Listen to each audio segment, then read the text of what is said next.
జై భారత్ జై హో సంస్థ ఆధ్వర్యంలో తర్వాత ఈ మహా సంక్రాంతి వేడుకలను జరపాలని చెప్పని ఆసిఫ్ జాహీ డైనస్టీ వారసులైనటువంటి నిజాం వారసులైనటువంటి 9వ వారసులైనటువంటి హిజ్ హైనస్ రౌనక్ యార్ ఖాన్ గారి ఆతిథ్యంలో ఈరోజు వారి మ్యాన్మేడ్ హిల్స్ జూబ్లీ హిల్స్లో రోడ్ నెంబర్ 25లో ఉన్నటువంటి విశాలమైనటువంటి ఈ యొక్క ప్రాంగణంలో ఈ యొక్క మకర సంక్రాంతి వేడుకలను నిర్వహిస్తూ ఉన్నాము.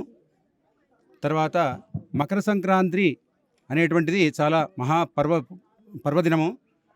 ఇక తెలుగువారికి, ముఖ్యంగా తెలుగువారికి, తర్వాత తెలుగువారికే కాకుండా భారతదేశంలోని పలు రాష్ట్రాల్లో పలు పేర్లతో, పలు సాంప్రదాయాలతో, పలు సాంస్కృతిక విన్యాసాలతో ఈ యొక్క పండుగను జరుపుకోవడం అనేటువంటిది ఆనవాయితీగా వస్తున్నది. ప్రత్యేకంగా ఈరోజు సౌరమానం ప్రకారం జరుపుకునేటువంటి పండుగ ఇది. సౌరమానం అని చెప్పనంటే నిన్నటి వరకు కూడా ధనురాశిలో సూర్యభగవానుడు సంచరిస్తూ ఉండేవాడు.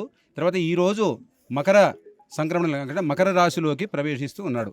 అంటే సూర్యుడు 12 రాశులలో ఒక్కొక్క రాశిలో ఒక్కొక్క నెల రోజుల పాటు ఉంటాడు. ఆ నెల రోజుల పాటు ఇప్పుడు ఈ రోజు నుంచి మకర సంక్రమణము అంటారు. అంటే సంక్రమణము అంటే ఆ రాశిలోకి ప్రవేశించడము. ఎవరు? సూర్యభగవానుడు. ఆ సూర్యభగవానుడు ఈ యొక్క నెల రోజుల పాటు ఈ యొక్క మకర రాశిలో ఉంటాడు. దీన్ని ఉత్తరాయణ పుణ్యకాలం అంటారు. అంటే సూర్యుడు ఊర్ధ్వగతిలో ఉత్తరం వైపుకు సంచరిస్తూ ఉంటాడు కాబట్టి దీన్ని ఉత్తరాయణ పుణ్యకాలం అంటారు. చాలా దేవతల కాలము అని చెప్పని దీనికి చాలా పేరు. చాలా పుణ్యకార్యాలకు, పవిత్రమైన కార్యాలకు ఈ యొక్క ఉత్తరాయణ పుణ్యకాలం వచ్చేదాకా వేచి ఉండడం అనేటువంటిది మన తెలుగు వారిళ్లలో చాలా సాంప్రదాయంగా వస్తున్నది. అట్లాగే మహాభారతంలో భీష్మ పితామహుడు కూడా ఆ యొక్క శరీరం అంతా కూడా మొత్తం రోమాంచితమై ఇదైపోయి తర్వాత శరాఘాతంతో కూడి ఉన్నప్పటికీ, రక్తసిక్తమైనప్పటికీ కూడా ఆయన ఇచ్ఛామరణం అంటే ఆయన కోరుకున్నప్పుడే మరణం వస్తుంది. ఆయన ఎప్పుడు కోరుకున్నాడు అంటే ఈ ఉత్తరాయణ పుణ్యకాలం వచ్చినప్పుడే మరణం రావాలని చెప్పి కోరుకున్నాడు. ఉత్తరాయణ పుణ్యకాలం వచ్చిన తర్వాతనే వారు కన్నుమూశారు. ఈ విధంగా అంతటి పరమ ప్రశస్తమైనటువంటి ఈ కాలము ఉత్తరాయణ పుణ్యకాలము ఈ రోజు నుంచి ప్రారంభం కాబోతున్నది. కాబట్టి మకర సంక్రాంతికి చాలా విశేషమైనటువంటి ప్రాధాన్యత, ప్రాముఖ్యత ఉన్నది. ముఖ్యంగా ఇది సూర్యభగవానుడి పండుగ.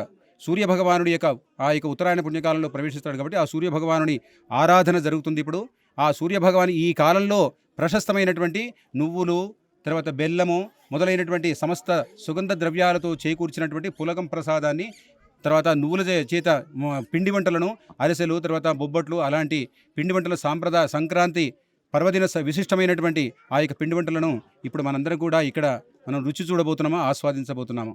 కాబట్టి ఈ యొక్క సూర్యభగవానుని యొక్క ఆరాధన ఇప్పుడు జరుగుతుంది. తర్వాత మకర సంక్రాంతికి విశిష్టమైనటువంటి గంగిరెద్దుల వాళ్ళు ముఖ్యంగా ఇది రైతుల పండుగ. రైతులకు సమృద్ధిగా వారు ఆరుగాలం కష్టపడి వారు అనేక నెలల పాటు కష్టపడినటువంటి ఆ వారి యొక్క శ్రమ ఫలితమైనటువంటి ధాన్య రాశి వారి ఇంటికి వస్తుంది. కాబట్టి వారి ప్రతి రైతు ముఖంలో కూడా ఈరోజు ఆనందంతో కళకళలాడుతూ ఉంటారు. ప్రతి రైతు లోగిలు కూడా ఆ యొక్క మంచి ధాన్య రాశితో కళకళలాడుతూ ఉంటుంది. కాబట్టి ఈ యొక్క రైతులకు సంబంధించినటువంటి ఈ యొక్క ముఖ్యమైనటువంటి పండుగ ఇది. చాలా ఆనంద ఉత్సాహాలతో జరుపుకునేటువంటి, తర్వాత పిన్న పెద్ద అనేటువంటిది లేకుండా, సాంస్కృతిక తారతమ్యం లేకుండా విభిన్నమైనటువంటి సంస్కృతుల వాళ్ళు, విభిన్నమైనటువంటి మతాల వాళ్ళు అందరూ కలిసి సామరస్యంతో సుహృద్భావంతో జరిపేటువంటి ఈ యొక్క పండుగ మకర సంక్రాంతి పండుగ. ఈ యొక్క పండుగను ఇంత విశిష్టమైనటువంటి వేడుకల్ని ఈ యొక్క 9th ఆసిఫ్ జాహీ వారసులైనటువంటి రౌనక్ హీజ్ హైనెస్ రౌనక్ యార్ ఖాన్ గారు వారు ఆతిథ్యం ఇస్తున్నారు ఇంతటి విశిష్టమైనటువంటి పండుగలకు. ఎందుకంటే హిందూ ముస్లిం మధ్య మతాల మధ్య, హిందూ ముస్లింలనే కాదు అన్ని మతాల మధ్య సామరస్య భావనతో సుహృద్భావాన్ని పెంపొందించాలని చెప్పని, ఆ భావాన్ని వ్యాప్తి చేయాలని చెప్పని ఈ యొక్క కార్యక్రమానికి వారు ఆతిథ్యం ఇస్తున్నారు. ఈ యొక్క జై భారత్ జై హో ఉద్యమము దీన్ని నిర్వహిస్తూ ఉన్నది. ఈ యొక్క మా కార్యకర్తలందరూ కూడా చాలామంది వచ్చేసారు. తర్వాత మా ఆధ్వర్యంలో, తర్వాత వారి యొక్క ఆతిథ్యంలో ఈ యొక్క వేడుకలను నిర్వహిస్తూ ఉన్నాము. ఇప్పుడు ఆ యొక్క సూర్యారాధన జరుగుతుంది. ఆ పులగం ప్రసాదం ఇప్పుడు ప్రత్యేకంగా వంట చేస్తున్నారు. తర్వాత అక్కడ ఆ యొక్క భోగి మంటలు వేస్తారు. ఆ భోగి మంటలు వేయడం ఎందుకు అని చెప్పనంటే, మన ఇంట్లో ఉన్నటువంటి పాత సామాన్లన్నీ కూడా తీసుకొచ్చి ఆ రోజు కాల్చడం అనేటువంటి సాంప్రదాయం. ఎందుకంటే మనలో ఉన్నటువంటి సమస్తమైనటువంటి వ్యతిరేక లక్షణాలు, ఆ దుఃఖము కానీ, ద్వేషము కానీ, నిర్వేదం కానీ, తర్వాత కోపము కానీ, ఆగ్రహం కానీ, ఇవన్నీ కూడా ఈ రకమైన లక్షణాలన్నీ కూడా అవి ఆ దగ్ధమవుతున్నట్టుగా మనం ప్రతీకగా భావించి ఆ భోగి మంటలను వేస్తాము. ఈ రోజు నుంచి ఒక కొత్త జీవితాన్ని మనం గడపబోతున్నాము అనేటువంటి ఆనంద ఉత్సాహంతో మనము ఆస్వాదించబోతున్నాము. I'm Ronak Yar Khan. So I was just looking for someone like Jai Ho, and I ran into Mr. Ramna Murthy, and he's become a solid support now because they have an organization, and I've been struggling to have these events for Hindu-Muslim amity. I've been celebrating Holi for the last almost 50 years, and from the time I was a child, my parents used to host it for me, and then I started having my own parties when I was a teenager, and now I do it as a purpose for bridging communities. And I've got a doctorate for that, and I don't talk about it because then people think I'm doing it for some kind of as a subject or something like that, as a professional thing. So I just get people together for Holi, and I put them all together so they can play and get comfortable with each other and enjoy themselves and have a sense of brotherhood. And it all started because this place is vast. As you can see, it's about an 80-acre place which I give out for movies. It's on road number 25, very central also.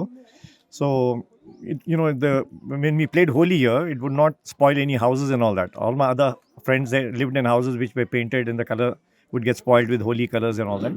So we started playing here. It became like a thing. And that time, nobody even thought it's a Hindu festival, Muslim festival, nothing. It's a festival. Somebody had to do it. It was convenience of place. I used to do it. And now later on, I've realized now it's become like a situation where people have to be made comfortable with each other. So all this hatred kind of thing stops, and people cannot manipulate people. I mean, we should try and stop it as much as possible, because people who love each other and they go at each other's throat because something ignites it. It catches on like a wildfire. So it has to be enough understanding where something starts, and immediately people are comfortable enough to talk to each other and stem it. Immediately stop it right there. So I've been doing this in the name of Mehboob Ali Khan, who is my great-grandfather. He was the 6th Nizam and the most secular. And he was known to have done a yagna in the 1908 floods, according to Sir Vishwesharaya. And that's a very dangerous thing to get into the raging waters and do the yagna, because he thought the majority of his subjects were Hindu. So he had to appease those gods also. So that's the background of Mehboob Ali Khan. And then after that, there was a railway engineer called Cyril Jones. He's written a book called Memoirs of Cyril Jones.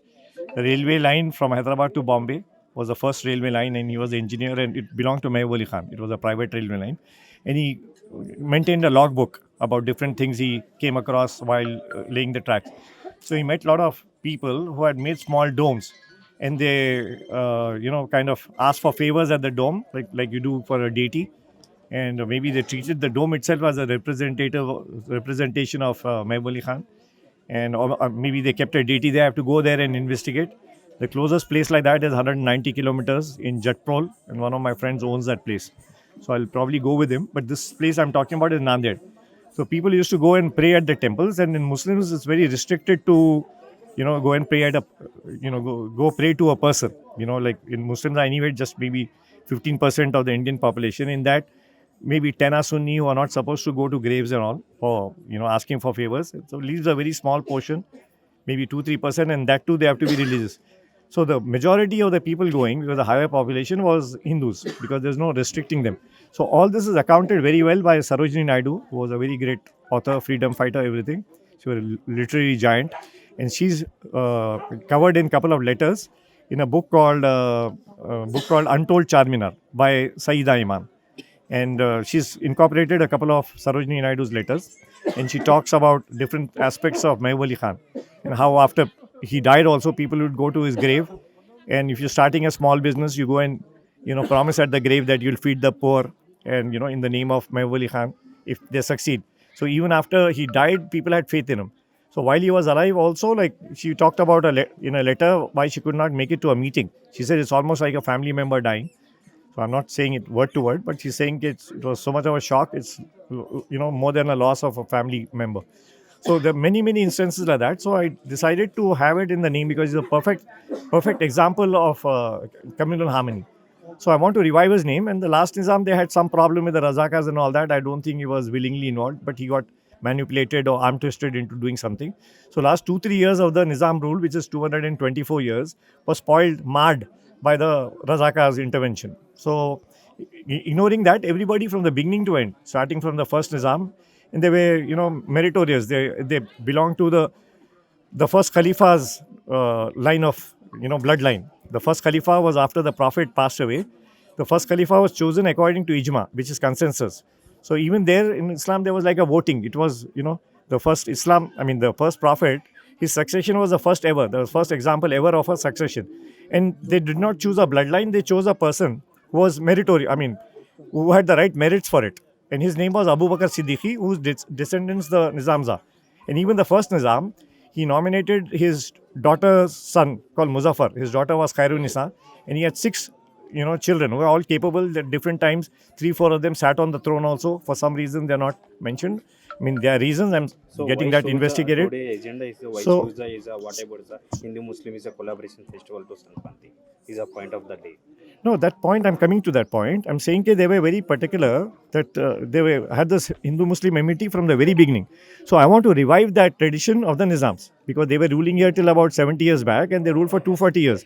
There was perfect harmony except for maybe 2 years. So I'm trying to revive that, feeling between different communities. So I've been hosting this Holi for 50 years now. And it's becoming difficult for me because Holi is a little violent. People come drunk and they have bhang and then you can't make out who's who because they're all colored. And then people come with different relatives and they have a license to touch each other. And, as a way of putting color. And some people don't like being touched by, strangers. So it's a little difficult for me and I'm getting old. So I can't handle it. So I've switched on to Sankranti. So we've been flying kites in Sankranti for the past several years. But now I want it to be a full-fledged, like a festival of Sankranti, including all the, all the things like, all the, connection, all the things like pujas and all that, whatever goes into it. Or the songs and the traditional things which go into it, components like, dancing and the, decorating the bulls.